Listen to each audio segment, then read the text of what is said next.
เมื่อวานนี้ที่ประชุมคณะรัฐมนตรีค่ะคุณผู้ชมมีการอนุมัติโครงการรถไฟฟ้า20 บาทตลอดสายนะคะก็จะเป็นสายสีม่วงแล้วก็สีแดงซึ่งก็จะเป็นเส้นชานเมืองใครที่เดินทางอยู่แถวๆนั้นถ้าเกิดว่าจ่ายปกติแล้วไม่เกิน20 บาทก็จะจ่ายอยู่ที่ราคานั้นถ้า14 บาท 17 บาทไม่เป็นไรแต่ถ้าเกิน20 บาทขึ้นไปก็จ่ายแค่20 บาทเท่านั้นนะคะถือว่าเป็นข่าวดีจนทำให้ล่าสุดกระทรวงคมนาคมก็ออกมาเปิดเผยว่าประชาชนรู้สึกยังไงกันบ้างหลังจากเปิดให้บริการวันแรกกับ20 บาทตลอดสายนะคะดูเหมือนว่าประชาชนจะชอบคุณปาล์มนะเพราะว่ามันประหยัดเรื่องของค่าครองชีพนะคะแล้วก็ทำให้คนอยากขับรถน้อยลงนะคะคนก็จะหันมาขึ้นรถไฟฟ้ามากขึ้นนั่นเองวันแรกที่ลดค่าโดยสารเนี่ยหลังจากประชุมคณะรัฐมนตรีตอนช่วงประมาณ 11 โมงก็อนุมัติเลยคุณผู้ชมประกาศใช้ทันทีเลยนะโอ้โหทันใจมากถ้าเราไปดูตัวเลขกันนะคะจำนวนผู้โดยสารใช้บริการรถไฟฟ้าทั้ง2สายเอาเฉพาะวันที่16ที่เปิดเนี่ยนะก็มีประมาณ 94,000 คนเที่ยวต่อวันหรือว่าเพิ่มขึ้นมาถ้าเทียบกับวันที่15ก่อนที่จะมีการประกาศใช้20 บาทตลอดสายนะคะวันที่15เนี่ยอยู่ที่ประมาณ 50,000 กว่าคนเที่ยวต่อวันนะคะหรือว่าเพิ่มขึ้นมาประมาณ86%เลยทีเดียวซึ่งทางท่านรัฐมนตรีว่าการกระทรวงคมนาคมคุณสุริยะจึงรุ่งเรืองกิจก็เห็นภาพนะคุณผู้ชมไปถือแบงค์20 บาทเนี่ยเดินไปตามเส้นทางรถไฟฟ้าเลยแล้วก็รับปากด้วยว่ารถไฟฟ้า20 บาทตลอดสายจะเป็นมาตรการต่อเนื่องด้วยนะคะถึงแม้ว่าคณะรัฐมนตรีจะมีการอนุมัติกรอบเวลาอยู่ที่สิ้นเดือนพฤศจิกายนของปีหน้านะคะก็ยืนยันว่าถ้าเกิดว่าครบกำหนดแล้วเนี่ยในช่วงวันนั้นก็จะยังไม่ยกเลิกโครงการแล้วก็จะได้ช่วยเหลือประชาชนในการลดค่าครองชีพด้วยค่ะใช่ค่ะจะพิจารณาจากหลากหลายปัจจัยเลยนะคะทั้งค่าเดินทางค่าโดยสารแนวทางในการลดค่าครองชีพของพี่น้องประชาชนทีนี้ถามถึงกรอบระยะเวลา30 พฤศจิกายน 2567 ตามที่เสนอเรื่องต่อครม.ก็เป็นไปตามการดำเนินงานตามพระราชบัญญัติวินัยการเงินการคลังของรัฐพุทธศักราช 2561 ค่ะกระทรวงคมนาคมนะคะก็จะต้องประเมินผลการดำเนินมาตรการเป็นรายปีถามว่าพิจารณาจากอะไรบ้างทั้งปริมาณผู้โดยสารค่ะรายได้ส่งผลต่อภาระการชดเชยจากภาครัฐรวมไปถึงการคำนึงถึงความสะดวกสบายในการเดินทางแล้วก็ช่วยลดภาระค่าใช้จ่ายของพี่น้องประชาชนด้วยนะคะประกอบการพิจารณาในการดำเนินมาตรการดังกล่าวในปีถัดไปค่ะทีนี้การชดเชยรายได้ให้กับสายสีแดงกับสายสีม่วงจะใช้งบประมาณทั้งหมดประมาณ130 ล้านบาทต่อปีนะคะถือว่าไม่มากคาดว่าหากเสนอต่ออายุมาตรการ20 บาทตลอดสายในปี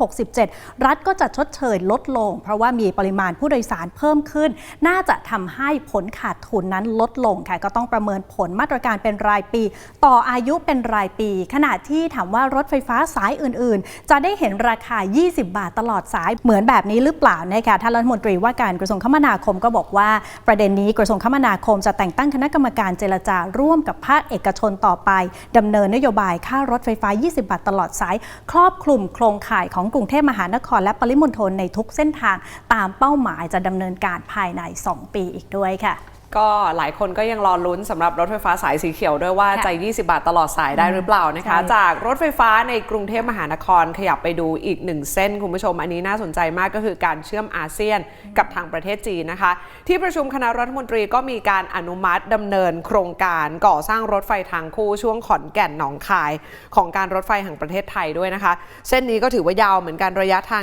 167 กิโลเมตรงบก่อสร้าง 29,748 ล้านบาทแล้วก็โครงการนี้มีแผนก่อสร้างปีหน้าแล้วนะคะก่อนที่จะเปิดให้ดำเนินการในปี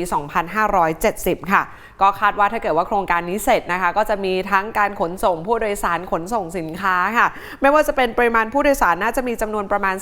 3,500 คนต่อวันในปี 2569 นะคะแล้วก็มีจำนวนเพิ่มขึ้นเป็น 5,800 คนต่อวันในปี 2599 ด้วยคาดการณ์กันแบบนี้อันนี้คือปริมาณผู้โดยสารส่วนปริมาณการขนส่งสินค้าก็น่าจะมีประมาณ 3.5 ล้านตันค่ะต่อปีนะคะในปี 2569 แล้วก็มีจำนวนเพิ่มขึ้นเป็น 4.2 ล้านตันต่อปีในปี 2599 ด้วยซึ่งโครงการนี้ถือว่าเป็นส่วนหนึ่งของโครงการภายใต้ยุทธศาสตร์การพัฒนาโครงสร้างพื้นฐานด้านคมนาคมขนส่งของบ้านเราค่ะในแผนงานที่ 1การพัฒนาโครงข่ายรถไฟฟ้าระหว่างเมืองการพัฒนาระบบรถไฟทางคู่ระยะที่ 2เพื่อที่จะเพิ่มศักยภาพการให้บริการขนส่งทางรางนะคะแน่นอนก็จะช่วยทั้งขนส่งผู้โดยสารขนส่งสินค้าแล้วก็พัฒนาระบบขนส่งแล้วก็โลจิสติกส์ ซึ่งรถไฟทางคู่ก็จะเป็นโครงการก่อสร้างรถไฟใหม่ขนาด1 เมตรอันนี้จะขนานไปกับเส้นทางรถไฟเดิมแล้วก็จะเป็นการเชื่อมต่อเส้นทางขนส่งเชื่อมจากกลุ่มอาเซียนไปถึงประเทศจีนนะคะแน่นอนจะช่วยลดค่าใช้จ่ายแล้วก็ส่งเสริมการขนส่งสินค้าไปสู่ตลาดประเทศเพื่อนบ้านแล้วก็ประเทศจีนเพิ่มมากขึ้นด้วยค่ะซึ่งรถไฟทางคู่ระยะที่2นี่จริงๆมีทั้งหมด7เส้นทางด้วยกันนะคะเราลุ้นกันผ่านครม.ก็จะได้เสริมสร้างการเติบโตแล้วก็เชื่อมโยงจากบ้านเราไปสู่ศักยภาพของภูมิภาคอีกด้วยนะคะมาไล่เรียงดูทั้ง7เส้นทางรวมเส้นทางทั้งหมด 1,483 กิโลเมตรค่ะวงเงินลงทุนอยู่ที่ 274,000 ล้านบาทยังเหลืออีก6เส้นทางที่ต้องดำเนินการเส้นทางแรกคือช่วงปากน้ำโพเด่นชัย2คือช่วงชุมทางถนนจิระอุบลราชธานี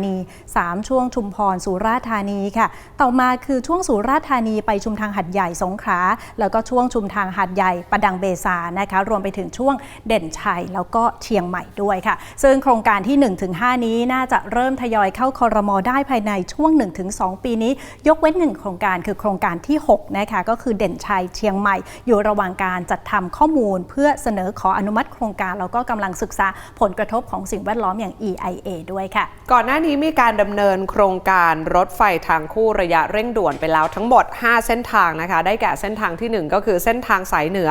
ช่วงลพบุรีปากน้ำโพระยะเส้นทาง145กิโลเมตรมีความคืบหน้าไปแล้วกว่า80%ค่ะส่วนเส้นทางที่2นะคะสายตะวันออกเฉียงเหนือช่วงมาบกระเบาชุมทางถนนจิระระยะทาง132กิโลเมตรก็เปิดใช้งานไปแล้วหลายสถานีด้วยเส้นทางที่3อันนี้สายใต้เลยนะคะช่วงนครปฐมไปชุมพรระยะทาง421กิโลเมตรก็จะมีช่วงนครปฐมไปหัวหินช่วงหัวหินไปประจวบช่วงประจวบไปที่ชุมพรเปิดให้บริการในช่วงเขาเต่าประจวบคีรีขันธ์แล้วก็จะทยอยเปิดให้บริการช่วงบางสะพานน้อยชุมพรภายในปลายปีนี้ด้วยค่ะนอกจากนี้ก็ยังมีการก่อสร้างรถไฟสายใหม่2โครงการที่อยู่ระหว่างการดำเนินการได้แก่ช่วงเด่นชัยเชียงรายเชียงของและช่วงบ้านไผ่มุกดาหารนครพนมซึ่งก็มีแผนก่อสร้างอยู่ระหว่างการดำเนินการ4สัญญาถ้าเกิดว่าเส้นทางรถไฟทางคู่ระยะเร่งด่วน5เส้นทางเสร็จเรียบร้อยเนี่ยนะคะก็จะครอบคลุมทั้งหมดเลย700กิโลเมตรแล้วก็คาดว่าจะช่วยเพิ่มความจุนะคะของเส้นทางรองรับขบวนรถได้มากขึ้นสามารถขนส่งผู้โดยสารขนส่งสินค้าได้เยอะมากขึ้นนะคะแล้วก็จะเพิ่มความรวดเร็วในการเดินรถแล้วก็ใครที่จะไปหัวหินเนี่ยก็ไม่ต้องขับรถอีกต่อไปแล้วสะดวกมากขึ้นด้วยค่ะใช่ค่ะแล้วถ้าเกิดว่าโครงการรถไฟทั้งทางคู่ระยะเร่งด่วนแล้วก็ระยะ2ดำเนินการแล้วเสร็จนะคะจะทำให้การรถไฟมีรถไฟทางคู่ครอบคลุมการเดินทางได้มากกว่า50จังหวัดทั่วประเทศเลยนะคะถามว่าเส้นทางเนี่ยคู่รวมกันนะคะมากกว่า 3,000 กิโลเมตรภายในปี 2572 ทั้งเพิ่มขีดความสามารถในการแข่งขันแล้วก็รองรับขบวนรถได้เพิ่มขึ้นไม่น้อยกว่า2เท่าตัวแล้วก็ทำความเร็วในการขนส่งสินค้าได้จากเดิมค่ะ29กิโลเมตรต่อชั่วโมงเป็น60กิโลเมตรต่อชั่วโมงทำความเร็วในการขนส่งผู้โดยสารเพิ่มจากเดิม50กิโลเมตรต่อชั่วโมงเป็น100ถึง120กิโลเมตรต่อชั่วโมงไม่ต้องเสียเวลาในการรอหลีกขบวนรถอีกด้วยค่ะเดี๋ยวเราพาคุณผู้ชมไปดูสถิติหนึ่งที่น่าสนใจนะคะไปดูว่าถึงแม้ว่าปัจจุบันนี้เราจะมีการลงทุนระบบโลจิสติกเพิ่มขึ้นมากนะคะซึ่งถือว่าเป็นการวางโครงสร้างพื้นฐานที่สำคัญเพื่อการค้าการขายภายในประเทศของเรานะคะเราก็ดึงดูดนักลงทุนแต่ถ้าเกิดว่าเราไปดูต้นทุนโลจิสติกต่อ GDP ของบ้านเราเนี่ยของบ้านเรายังถือว่าสูงอยู่นะคะจริงๆแล้วมันยิ่งต่ำยิ่งดีนั่นแปลว่าต้นทุนยิ่งถูกนั่นเองถ้าเราไปดูข้อมูลจากสภาพัฒนาเศรษฐกิจและสังคมแห่งชาติบอกนะคะว่าประเทศไทยมีสัดส่วนต้นทุนโลจิสติกต่อ GDP ตอนนี้อยู่ที่13.8%ซึ่งสูงกว่าถ้าเกิดว่าเทียบกับประเทศที่พัฒนาแล้วนะคะที่เขามีรถไฟเยอะๆระบบขนส่งระบบโครงสร้างพื้นฐานของเขาค่อนข้างที่จะดีอย่างสหรัฐอเมริกาประเทศในยุโรปรวมไปถึงญี่ปุ่นของเขาจะมีสัดส่วนอยู่ที่โดยเฉลี่ยประมาณ8%ถึง8.6%ต่อ GDP ค่ะอันนี้ก็สะท้อนให้เห็นถึงความเสียเปรียบในการแข่งขันเรื่องของในเชิงระบบโครงสร้างพื้นฐานของประเทศเหมือนกันนะคะเพราะว่าถ้าเกิดว่าต้นทุนของเราสูงก็จะทำให้นักลงทุนต่างชาติที่เขาจะมาลงทุนในบ้านเราเขาก็จะต้องคิดแล้วก็อาจจะลังเลหน่อยเพราะว่าถ้าเกิดมาตั้งโรงงานที่นี่ต้นทุนในการขนส่งมันก็จะบานปลายนะคะถ้าเกิดว่าระบบขนส่งโครงสร้างพื้นฐานของเราเนี่ยต้นทุนยังถือว่าสูงอยู่ดังนั้นการทำรถไฟทางคู่หรืออะไรต่างๆเนี่ยก็น่าจะเป็นการกระจายโอกาสทางสังคมแล้วก็การเพิ่มโอกาสทางเศรษฐกิจให้กับภูมิภาคต่างๆในประเทศไทยนะคะและที่สำคัญก็จะเป็นการยกระดับคุณภาพชีวิตของพี่ พี่น้องชาวไทยขับรถกันน้อยลงมลพิษก็น้อยลงรถติดก็น้อยลงด้วย ใช่ค่ะเรียกว่าเป็นหัวใจสำคัญเลยนะสำหรับต้นทุนที่ถ้าคงไว้อยู่ในระดับต่ำแบบนี้นะคะส่งผลเพิ่มขีดความสามารถในการแข่งขันด้วยขอบคุณคุณผู้ชมทุกท่านนะคะที่ติดตามรายการ Business Watch ค่ะอย่าลืมกด subscribe กดกระดิ่งกดไลค์กดแชร์ในทุกช่องทางออนไลน์ของ TNN ช่อง 16 เพื่อไม่พลาดการติดตามรายการสดและคลิปวิดีโออื่นๆที่น่าสนใจค่ะ